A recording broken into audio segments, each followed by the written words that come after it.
استجب دعانا ولا تخيب سيدي رجانا آمين آمين استجب دعانا ولا تخيب سيدي رجانا.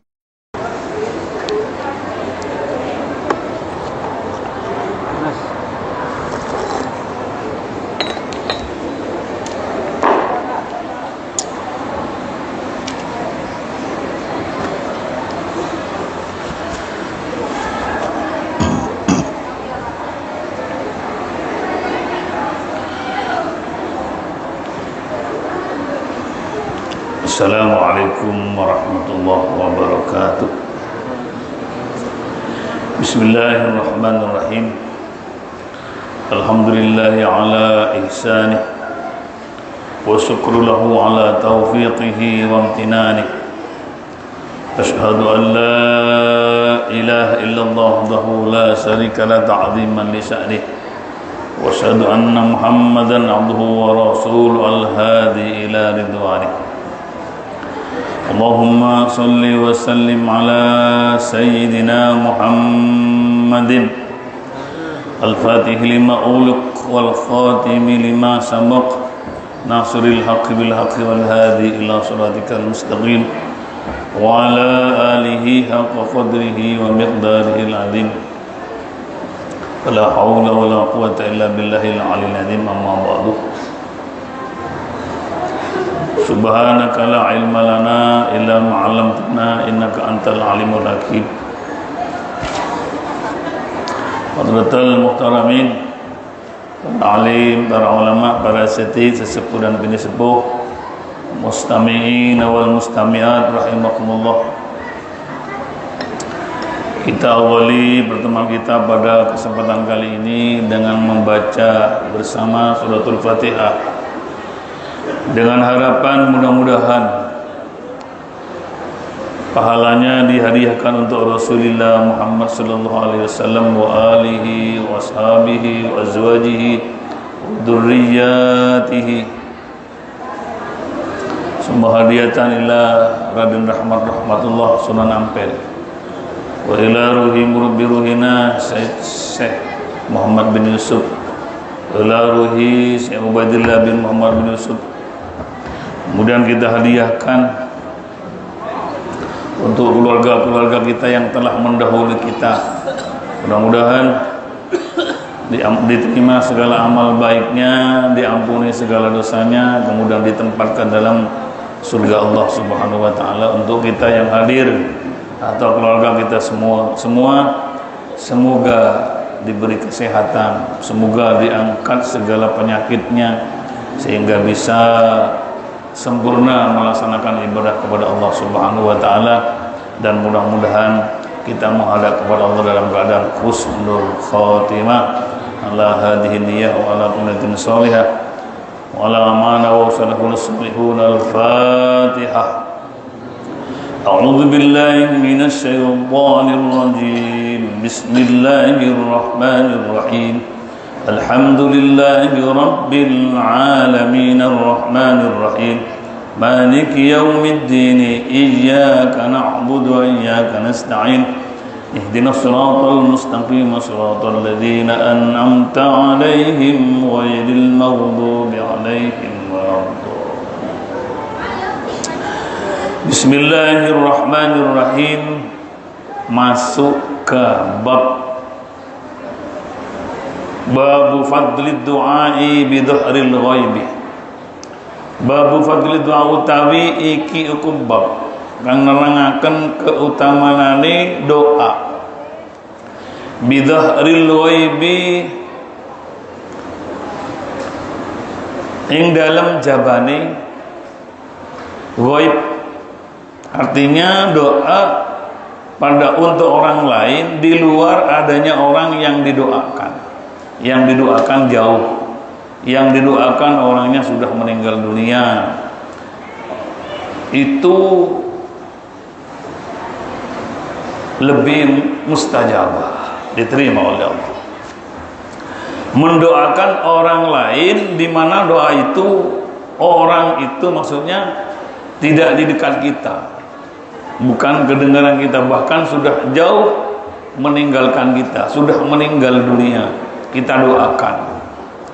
Maka doa itu akan disaksikan oleh malaikat, dan malaikat akan menjawab, kamu juga akan mendapatkan doa yang telah kamu doakan untuk orang lain itu.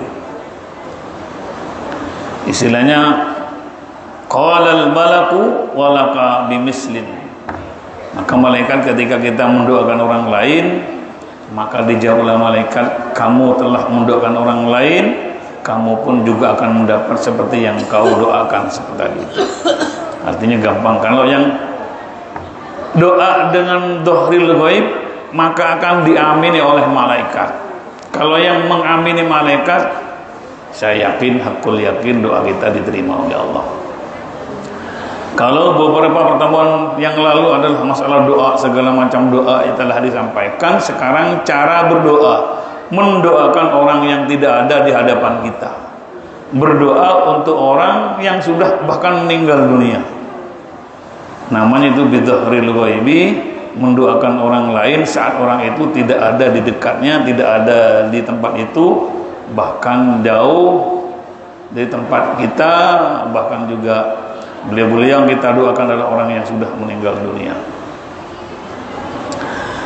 Kita mulai bismillahirrahmanirrahim. Qala Allah Ta'ala, ngendika sapa Allah Ta'ala ing pangandikan, walladzina ja'u min ba'dihim yaquluna rabbana ighfir lana wa li ikhwanina alladhina sabaquna bil iman.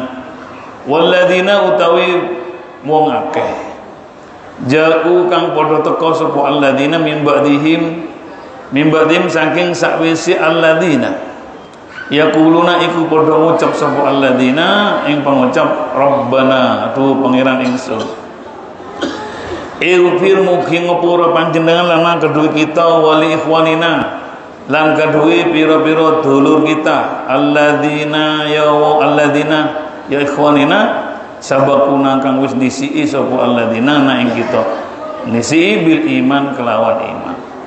Di sini yang perlu digarisbawahi adalah orang yang mendoakan ikhwanina alladzina sabaquna bil iman, orang-orang yang telah meninggal dunia dengan kalam iman, sudah jauh meninggalkan kita, didoakan ighfir lana, ampun kepada Allah untuk dosamu. Terus walil mu'minin lan kadue pira wong mukmin lana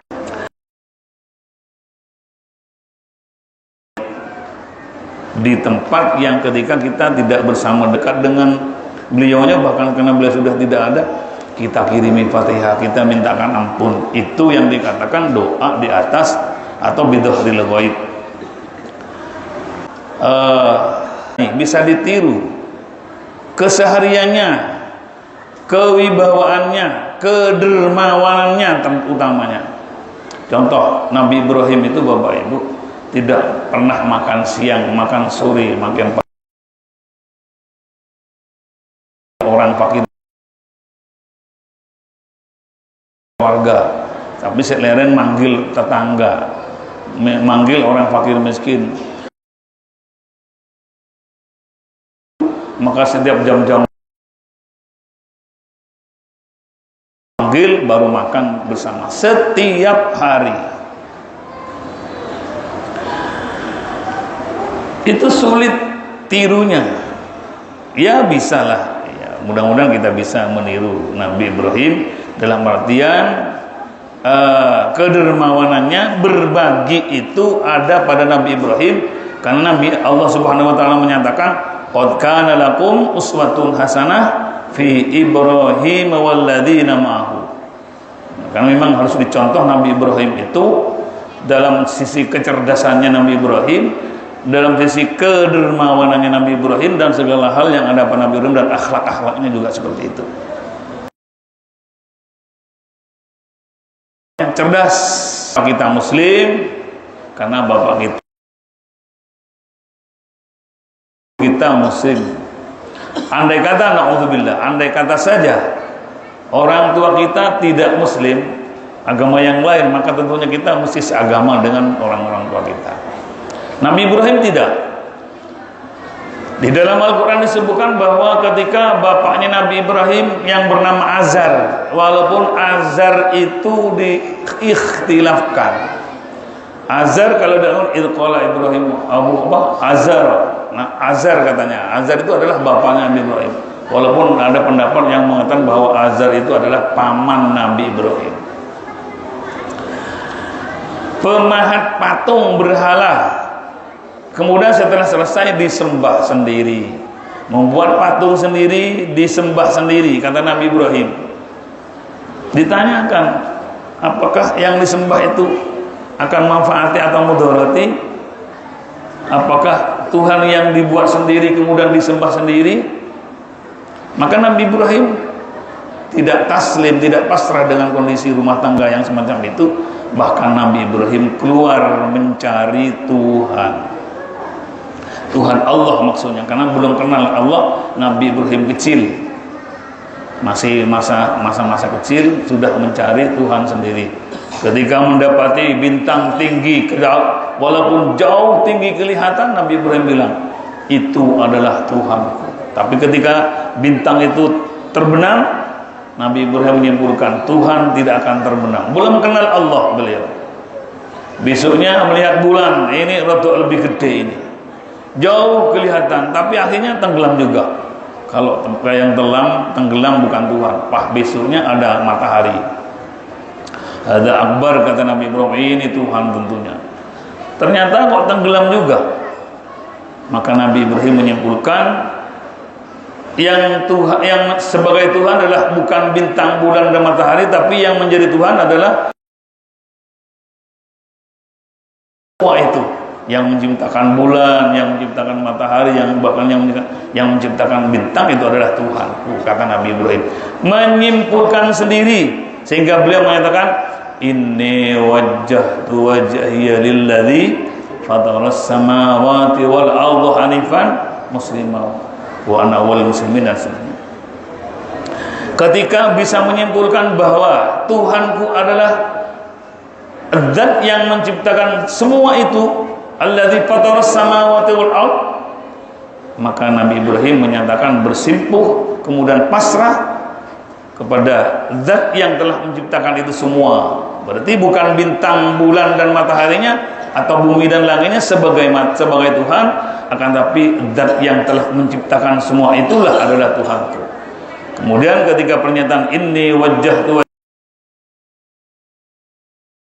pernyataan Nabi Ibrahim itu diabadikan di dalam sholat kita sebagai doa iftitah. Kabira walhamdulillah dan seterusnya.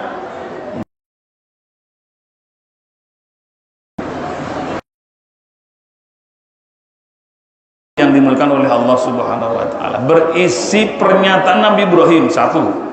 Yang kedua, dalam di Sidratul Muntaha saat Isra dan Mi'raj. Sekarang sedang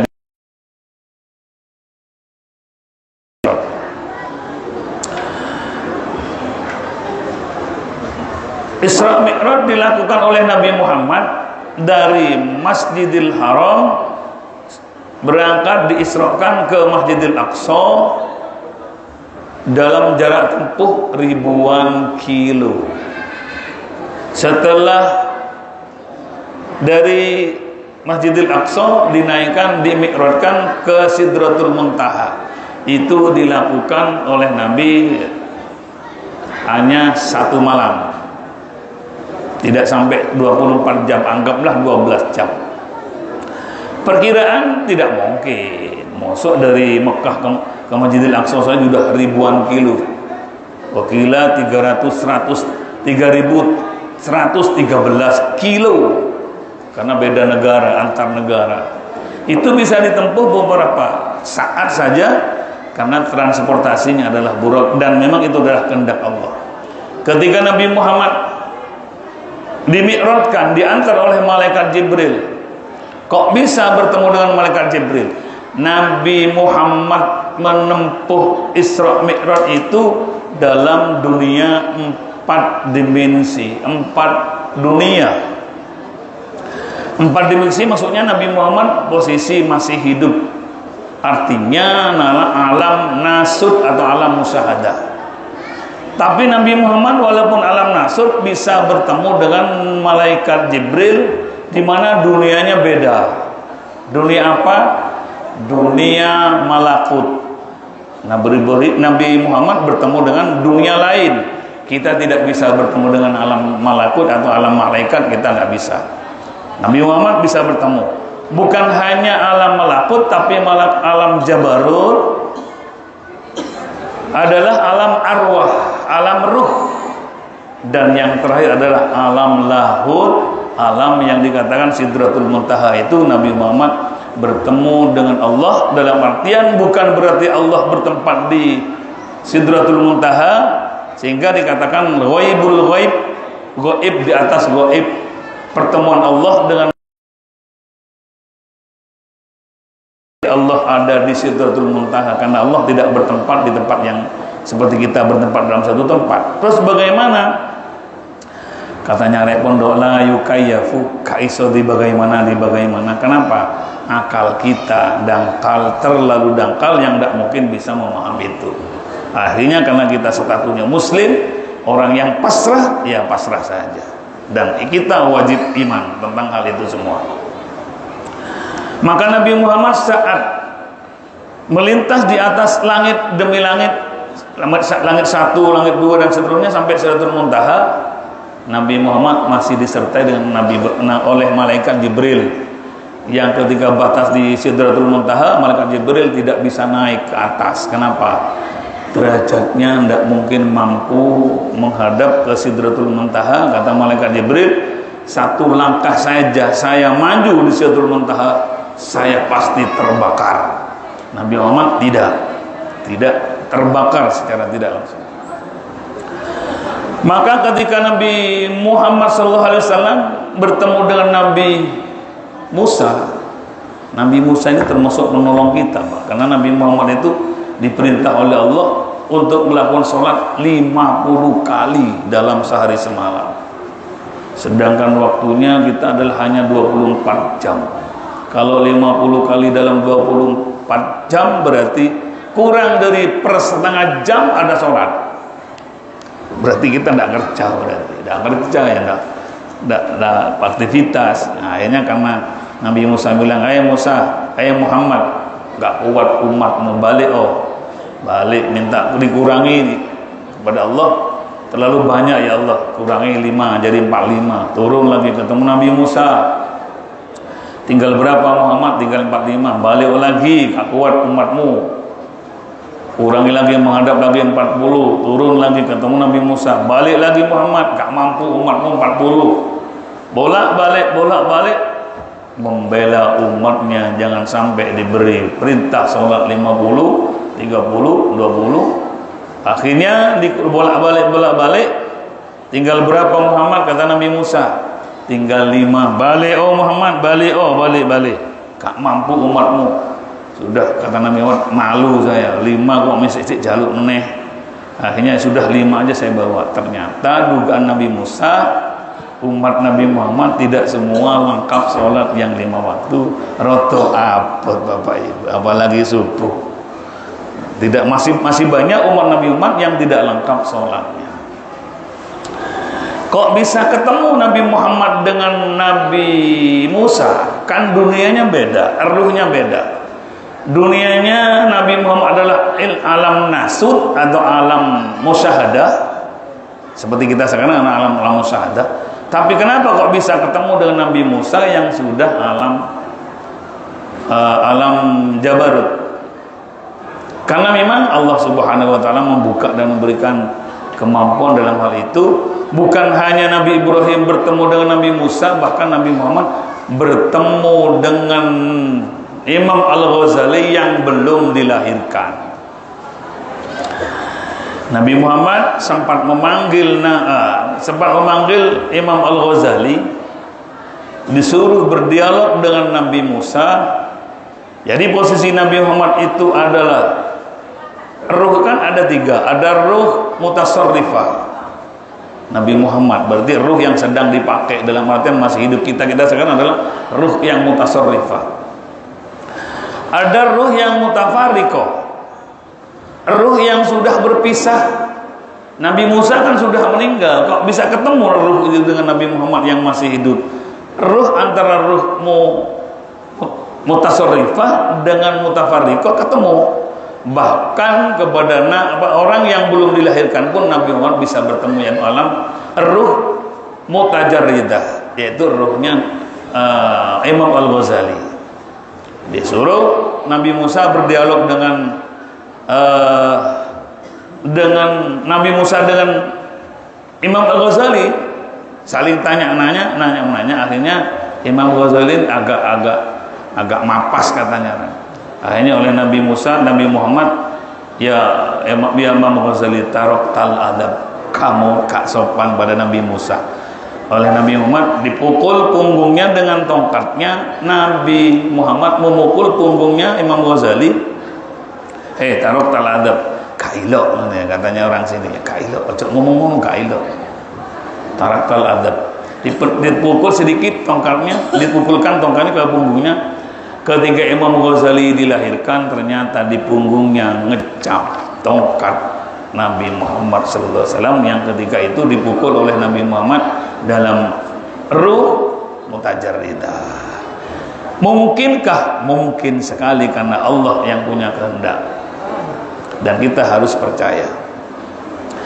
Jadi berangkatnya Nabi Muhammad itu ke langit, ada ke Sidratul Muntaha, itu penuh dengan peristiwa-peristiwa, gambaran-gambaran umatnya akan terjadi. Itu sering disampaikan oleh para kiai ulama dalam peristiwa peringatan Isra Mi'raj itu sendiri. Tapi Nabi Muhammad ketika diajak ke surga, diajak ke neraka untuk melihat umatnya, maka Nabi Muhammad, mohon maaf sebelumnya, biar kita lebih hati-hati. Kata Nabi, utli'at alayyan naru fatoratu aktsaru ahliha an-nisa. Kata Nabi, aku diperlihatkan oleh malaikat Jibril, oleh Allah, neraka. Ternyata yang saya lihat paling banyak penghuni neraka adalah orang perempuan. Tentunya orang perempuan yang tidak ibadah, bukan bapak ibu sing hadir di sini, ini bukan. Maka secara keseluruhan bapak ibu, orang perempuan ini mestinya auratnya ditutup. Tapi kalau di luar negeri non muslim itu bahkan pakaiannya minim sekali. Kalau Nabi Muhammad diperlihatkan melihat surga, ternyata yang paling banyak masuk surga adalah orang miskin. Maka sampean jangan terlalu kecil hati masuk tergolong pada orang yang miskin. Kenapa kok nggak kaya? Udah nikmati saja adanya, terima saja. Itu ketentuan dari Allah.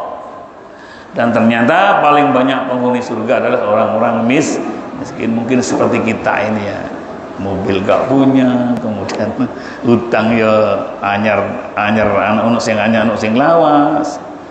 Ya nikmati aja, itu Allah sedang berkehendak adil kepada kita. Kok enggak kaya semua, berarti Allah tidak adil. Tidak begitu. Justru ada yang miskin, ada yang kaya, itu Allah sedang adil. Kalau semua jadi orang kaya, umpama menyenangkan di Allah, semua pasti senang yang namanya kaya. Umpama Allah memberikan harta 10 miliaran semua, umpama. Jadi nggak ada yang miskin. Kalau umpama kita sudah punya uang 10 miliar Bapak Ibu, pasarnya sepi. Yuk gak dodolan tahu yuk. Aku gak perlu dodolan tahu, wis duwe 10M. Sing nembel ban, Mas leren ban ku bocor iki lho. Aku gak nembel ban, duwe ku wis 10M. Yang jaga yang lain di parkiran, sing parkiri gak ono. Kok gak nyambut gawe sama sampean? Wis sugih. Umpama bikin sugih semua. Wah, sulit. Jalan sing nembel gak ono, penjahit gak ada, jualan pakaian di pasar gak ada. Kenapa? Wis punya uang 10M. Sing dodolan beras berhenti, sing dodolan minyak berhenti, akhirnya karena sama-sama berhenti punya uang, akhirnya kelaparan, dan itu yang terjadi. Atau miskin semua. Miskin semua, dodolan akeh, sampai enggak tuku beras. Seperti yang sampaikan sebelumnya. Orang miskin masuk surga lebih dulu 500 tahun daripada orang kaya. Ayo sampean. Wis sampean sabar. Saya termasuk sing ngomong iki, mudah-mudahan sabar juga ya. Ketika miskin apakah kuat sing ngomong iki. Sarang-sarang menerima al-qanaah, apa yang diberikan oleh Allah, ya udah terima aja. Kita harus berprasangka baik kepada Allah. Harus husnudzon kepada Allah. Ya Allah, saya ini wis ngambil angan-angan dewe ae. Saya oleh Allah dibikin miskin, mudah-mudahan dibikin kaya di surga. Seperti itu. Seperti itu, Pak. Karena contoh aja tadi contohnya. Orang miskin masuk surga selisih setengah hari dengan orang kaya. Berapa setengah hari di neraka, di surga itu? 500 tahun, karena sehari semalam sama dengan 1000 tahun. Masuknya selisih setengah hari. Ya wis serasa ya Allah, alhamdulillah, wawan gak kurang-kurang. Sing penting gak duwe hutang. Walaupun punya hutang ini penyemangat hidup, bisa kerja. Kalau nggak punya hutang yo cari wong-wong hidup tanpa hutang, katanya nggak semangat katanya. Tapi jauh oke-oke, Pak. Kalau oke-oke nanti bisa nguyu sendirian namanya. Jadi ketika Allah Subhanahu wa taala memanggil Nabi Muhammad dan Nabi Muhammad maju sendirian tanpa malaikat Jibril, apa yang disampaikan Nabi Muhammad kepada Allah Subhanahu wa taala? Bukan assalamualaikum, Pak. Assalamualaikum mendoakan selamat pada orang lain. Maksud Allah didoakan selamat? Tidak. Apa yang disampaikan oleh Nabi Muhammad kepada Allah? At-tahiyyatul mubarakatus salawatut thayyibatul. Itu ucapan Nabi Muhammad penghormatannya kepada Allah saat menghadap di Sidratul Muntaha. At-tahiyyatul mubarakatus salawatut thayyibatul. Dijawab oleh Allah, assalamu alayka ayyuhan nabi. Nabi Muhammad. Nabi Muhammad loko ayyuhan nabi to, aku to. Nabi Muhammad usul, assalamu alayna wa ala ibadillahi sholihin. Ya Allah, jangan hanya saya, umat-umatku, hamba-hambaku yang soleh juga masuk. Iya, assalamu alayna wa ala ibadillahi sholihin. Itu bentuk dialog ketika Nabi Muhammad menghadap kepada Allah di Sidratul Muntaha. Yang diucapkan adalah at-tahiyyatul mubarakatus salawatut thayyibatul lillah. Penghormatanku, at-tahiyyatul mubarakatuh yang barakah untuk Allah. Maka dijawab oleh Allah, assalamu alayna wa alaikum. Assalamu alayna. Loh, kok saya saja? Assalamu alayka ayyuhan nabi. Kok saya saja? Berarti kan masih banyak. Kok corana apa ya? Gugat Nabi, seakan-akan gugat. Kok saya aja yang assalamu alayka ayyuhan nabi? Umat-umatku yang lain ya Allah, assalamu alayka ayyuhan nabi. Assalamu alayna wa ala ibadillahi sholihin. Ikut semua ketika Isra Mi'raj. Makanya salat itu dikatakan mi'rajul mu'mini adalah as-salat. Salat itu adalah mi'rajnya orang mukmin menghadap kepada Allah, walaupun agak mirip-mirip sedikit, tidak seperti menghadapnya Nabi Muhammad ke Allah dalam Sidratul Muntaha, tapi ketika kita salat, kita menghadap kepada Allah, at-tahiyyatul mubarakatus salawatut thayyibatul lillah, karena ada penghormatan kepada Allah ketika kita salat. Maka diibaratkan kita sama mi'raj seperti Nabi Muhammad sallallahu alaihi wasallam, walaupun bentuknya tidak sama. Kita bisa enggak mi'raj seperti Nabi Muhammad? Tidak mungkin. Itu Apollo yang katanya bisa. Ya hanya mereka itu bisa menempati tempat yang cuacanya yang aman untuk hidup. Coba turun ke matahari ke sana, terbakar itu. Maka ketika Nabi Muhammad itu maju ke Sidratul Muntaha, Nabi Muhammad tidak terbakar karena memang derajatnya Nabi dengan malaikat itu lebih kuat dan lebih utama. Sehingga Nabi Muhammad maju di Sidratul Muntaha tidak terbakar. Kata malaikat Jibril, saya satu langkah saja maju, saya pasti terbakar. Dah itu sekarang Nabi Muhammad bisa ketemu itu, kadang-kadang perlu pertanyaan, sok wong urip ketemu wong sudah meninggal. Memang Allah membuka untuk Nabi Muhammad melintasi 4 alam. Alam nasut atau alam musyahada, alam malakut, alam jabarut, dan alam lahut, yaitu adalah alam ghaibul ghaib. Ketika Nabi Muhammad bertemu dengan Allah, apa oleh-olehnya? Adalah salat 5 waktu atas dasar usul Nabi Musa sing 50 dadi 5. Kita pantas wajib bersyukur kepada Nabi Musa. Kok cara 50 langsung digawa mulai, gak ada wong kerja, Pak.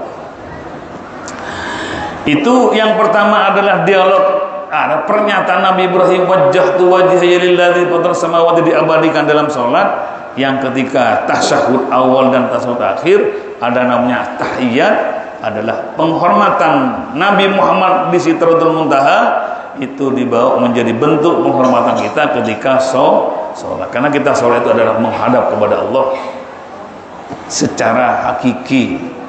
Hingga Nabi menyatakan kalau sampean ibadah koyo-koyo ningal ya Allah. Kalau nggak bisa bayangkan bahwa seakan-akan Allah ada di dekat kita, yakinlah bahwa Allah melihat kita. Dan jadi Bapak Ibu yang dimuliakan oleh Allah Subhanahu wa taala, kemudian kenapa ketika setiap sholat kok disunahkan doa, kok milih setelah sholat? Karena waktu-waktu yang bersih setelah menghadap kepada Allah, maka kita berdoa setelah sholat 5 waktu itu biasanya gampang diterima oleh Allah, karena waktu dan tempatnya adalah tempat dan waktu yang suci dan mulia, sehingga doanya bisa dikabulkan insya Allah. Walaupun ada saudara-saudara kita laupo doa Nabi tidak pernah doa seperti wirid subhanallah subhanallah, nggak pernah.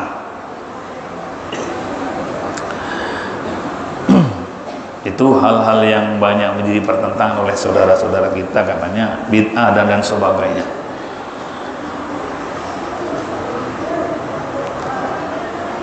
Masuk hadis wa'an Abi Ad-Darda, diriwayatkan dari Abi Darda radhiyallahu anhu bahwa Abu Darda itu sami'ah pernah mendengar Rasulullah sallallahu alaihi wasallam pada Rasulullah Muhammad sallallahu alaihi wasallam yaqulu, beliau bersabda, ma min abdin muslimin, ma orang min abdin saking kaulo, saking hamba muslimin kang muslim, yad'u kang donga sapa abdin li akhihi kanggo dulure dhewe, li akhi kanggo dulure abdin muslim, bidhahril ghaibi, ringkasnya ketika tidak ada orangnya, ya. Illa qalal malaku angin qala ngendika sapa malaku malaikat, wala kabimislim, he wong hamba yang ndongakno kancane sing gak ono di sebelahmu iku, kamu akan mendapatkan sama dengan doamu untuk orang lain itu. Nah, di hadis di bawah bahwa apa yang didoakan kita untuk orang yang tidak ada di dekat kita, bahkan sudah meninggal dunia jauh, bahkan sahabat-sahabat Nabi kita Fatihai, maka itu semua doanya akan diamini oleh malaikat. Maka kita tradisi ketika berdoa itu untuk orang lain bukan tidak ada dalilnya, Pak. Ini dalilnya bahwa doa ketika pakai na itu loh, itu berarti mendoakan orang lain. Akan tetapi kalau kunut, Pak, kalau sendirian jangan Allahumma hdina fiman hadu afina, tapi Allahumma hdini fiman hadid kalau sendirian. Ada beberapa doa yang tapi kalau doa setelah sholat mungkin lebih baik menggunakan artinya orang lain di kita lebih filana, kita doa untuk kita semua. Ada sebagian ulama mengatakan kalau kita berdoa untuk umum, maka ketika orang lain doa umum kita mesti kebagian, ada imbal balik. Kita sering doa untuk dhahril ghaib, orang yang tidak ada, walil muslimina wal muslimat wal mu'minin, kan begitu, semua orang mukmin, laki-laki perempuan saya doakan. Maka ketika mereka berdoa, maka kita tercakup oleh doa itu, karena kita pernah mendoakan mereka. Ketika mereka berdoa, maka kita akan mendapat doa itu. Bila tidak, ya tidak. Ada yang bilang begitu, Allah. Wa anhu lan diriwayatkan sahabat Abu Darda, anna Rasulullah sallallahu alaihi wasallam suhri Rasulullah Muhammad sallallahu alaihi. Biasakan kulina anu bae. Karena ono sapa nabi yakuli ku dawuh nabi atau berdoa nabi. Da'watul mar'il muslimi li akhi bi dhahril ghaib mustajabah. Utawi doane awaan al muslimi kang muslim, doanya seseorang li akhihi untuk wong liya bi dhahril ghaib ketika dia tidak ada di sebelahnya, mustajabatun, itu diterima oleh Allah. Jadi doa kita kadang khususon saja wala jil muslimin masaril ardi ila magharibiha. Tapi kalau wala jamil muslimin mendoakan orang mati al-ahya minhum amwat, jangan Pak. Al-ahya itu sudah meninggal, enggak mungkin juga. Jadi mimasari lagi maghribi itu mulai dari barat sampai ke timur. Itu saya berikan Fatihah hari ini, Al-Fatihah umpamanya. Maka itu namanya doa ala dhahril ghaib. Maka kata Nabi, da'watul mar'il muslimi li akhi bi dhahril ghaib mustajabah. Doanya seseorang untuk orang lain ketika dia tidak ada, bahkan sudah meninggal dunia, mustajabah. Inda ra'sihi ing iku tetap ing dalam sandingi sirai mar'u seseorang, malakun ono malaikat. Ketika orang itu mendoakan orang lain yang tidak ada di dekatnya, maka ada malakun muwakkalun, ada malaikat muwakkalun yang mewakili, yang diwakilkan. Kullama alaihi, ketika seseorang itu mendoakan orang lain bi khairin, dengan baik, qalal malakul muwakkalu bihi, maka malaikat yang diperbantukan itu, diperwakilkan itu bilang amin, kata malaikat. Jadi ketika kita doa untuk orang lain, maka di kepala kita ada malaikat yang diutus oleh Allah untuk menunggu doanya, untuk berucap amin. Wala kabimislin, dan kamu yang telah mendoakan orang lain dhahril ghaib itu akan mendapat, umpamanya ya Allah mudah-mudahan diampuni, maka kita juga terampuni karena kita telah mendoakan ampunan kepada orang lain. Maka imbal baliknya wala kabimislin, kamu akan mendapatkan pahala atau balasan apa yang kita minta kan untuk orang lain, kita pun juga akan mendapat. Jadi kalau kita doa untuk orang muslimin atau orang tua kita sudah meninggal dunia, didoakan ya Allah filana wali walidina dan seterusnya, kita doa, maka ada malaikat di kepala kita yang siap mengamini doa panjenengan, yang mana doa itu untuk orang lain. Setelah itu amin, kata malaikat. Dan sampai yang disampaikan bahwa aminnya malaikat insya Allah dikabulkan. Kenapa malaikat dikabulkan? Malaikat ini Pak tidak pernah berdosa, tidak pernah melanggar aturan, maka tugas mereka sesuai dengan apa yang menjadi perintah Allah itu yang dilakukan, dan tidak pernah maksiat kepada Allah. Sehingga kalau posisinya sifat seperti itu, setiap amin pasti diterima oleh Allah. Amin Allahumma amin. Biasakan ila hadratin Nabi Mustafa bla bla bla, sebut semua, gurunya disebut, semua disebut. Al-Fatihah, berarti kan mengirim Fatihah, mengirim pahala kepada beliau-beliau yang telah mendahului kita, maka kita pun juga akan mendapat seperti itu. Walaka bimislin, kamu akan mendapat hal yang sama sesuai dengan yang kau minta untuk orang lain itu. Sudah menjadi kebiasaan kita. Alhamdulillah, kita selaku ahli sunnah wal jamaah menyatakan bahwa doa kita nyampai, bahwa pahala kita yang kita hadiahkan pada orang yang meninggal nyampai, walaupun saudara kita menyatakan tidak sampai. Tapi orang yang mengatakan tidak sampai itu, mengatakan bid'ah dan sebagainya itu, kalau beliau itu punya karya ilmiah, mesti menyebut seorang rahimahullah. Kan doa berarti, mudah-mudahan Allah melasi. Dan kalau doa, katanya doa nggak nyampe. Tapi ketika dia punya menyebut seorang tokoh, dia mesti rahimahullah, mudah-mudahan dia. Berarti kan kalau dia menyatakan doa, berarti kan yakin bahwa apa yang didoakan akan sampai. Tapi ketika ditanya sampaikah pahala Al-Quran diberikan orang meninggal, tidak katanya. Itulah terserah. Kita tidak perlu otot-ototan, tidak boleh bertengkar. Mereka juga punya prinsip, lebih-lebih kita. Kalau kita dituduh di dakwah minta kepada orang mati, dosa. Oh ya, semua yang kita tahu, kita tidak boleh minta kepada orang lain karena kita dibekali ilmu seperti itu. Tidak seperti yang didakwahkan mereka kepada kita, dituduhkan kepada kita. Jadi kita punya keyakinan bahwa doa bidhil ghaibi untuk orang mati pun juga akan dikabulkan oleh Allah karena diamini oleh malaikat. Satu bab berlalu. Masuk ke bab berikutnya, babu fi masailah minad du'ai. Babun utawi iki bab fi masailah minad du'ai ing dalam pira-pira masalah minad du'ai nyatane saking doa. Wa an Usamah bin Zaid radhiyallahu anhu, diriwayatkan dari sahabat Usamah bin Zaid radhiyallahu anhu, mungkin ridho sapa Allah Allahumma saking Usamah bin Zaid. Qala ngendika sapa Usamah, qala Rasulullah ing dawuh qala Rasulullah sallallahu alaihi wasallam, ngendika sapa Nabi Muhammad sallallahu alaihi wasallam, man suri'a ilaihi ma'rufun. Ini bukan anda Pak ya, bukan. Ada kaitannya sudah dzahirul ghaib sudah lewat. Man suri'a man utawi sapane wong suri'a lamun den gawe akan ilaihi man apa ma'rufun. Man suri'a utawi sapane wong lamun suri'a lamun den gawe ilaihi maring man apa ma'rufun kebagusan. Apabila ada orang lain berbuat baik kepada panjenengan, faqala li fa'ili, maka menjawab panjenengan jawab li fa'ili maring orang yang berbuat baik kepada kita, jazakallahu khairan, semoga diganti oleh Allah, semoga dibalas oleh Allah. Biasakan Pak, paling tidak kita walaupun tidak balas pemberian yang sama, maka kita jawab jazakallahu khairan, hatur nuhun, semoga Allah membalas. Orang yang ketika diberi sesuatu atau kebaikan, pertolongan atau pemberian, kemudian menjawab jazakallahu khairan, semoga Allah membalasnya, faqad ablagha fis sana'i, maka faqad mongko temen-temen ablagha mongko banget-banget akan temen sapa sira fis sana'i dalam muji ing pangeran.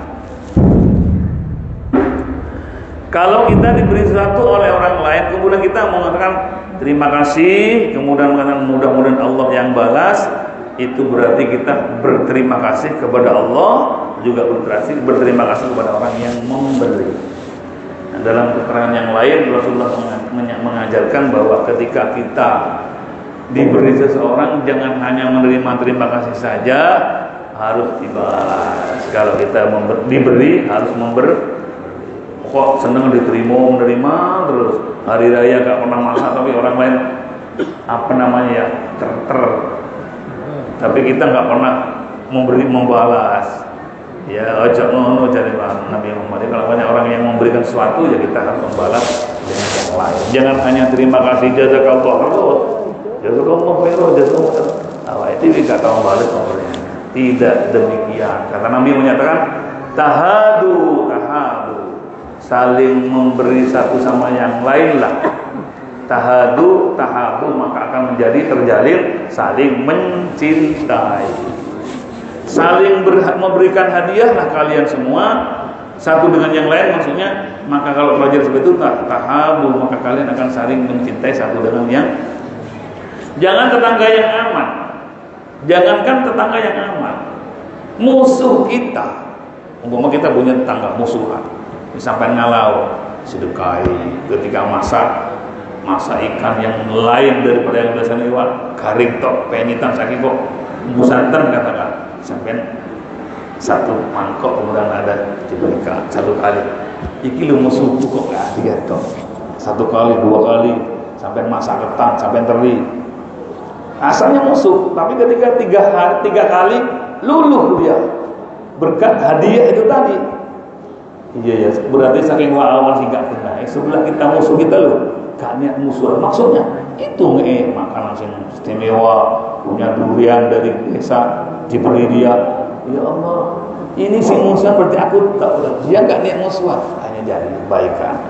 Benar sabda Rasul, tahadu, tahabu. Salinglah memberikan hadiah satu dengan yang lain, niscaya akan saling mencintai satu dengan yang lain. Itu dan aturan Nabi Muhammad. Dia sudah hadir pada sedekah. Demikian yang dapat kami sampaikan. Kita berdoa kita baca Fatihah bersama. Mudah-mudahan kita semua yang hadir dan keluarga kita di rumah dijadikan hamba Allah yang senantiasa selalu meningkatkan keimanan kita kepada Allah. Semoga ibadahnya semakin baik, semakin meningkat. Ibadah dan takwa kita kepada Allah. Mudah-mudahan rezeki kita dimudahkan. Semoga rezeki kita halal. Semoga dengan rezeki itu kita bisa ditakdirkan oleh Allah ke Mekah dan ke Madinah untuk umrah atau haji ke Baitullah dan makbar Rasulullah SAW. Mudah-mudahan kita semua menghadap kepada Allah dalam keadaan husnul khotimah dengan membawa maghfirah, pengampunan dari Allah dan mendapatkan syafaat dari Rasul. Al-Fatihah. Bismillahirrahmanirrahim.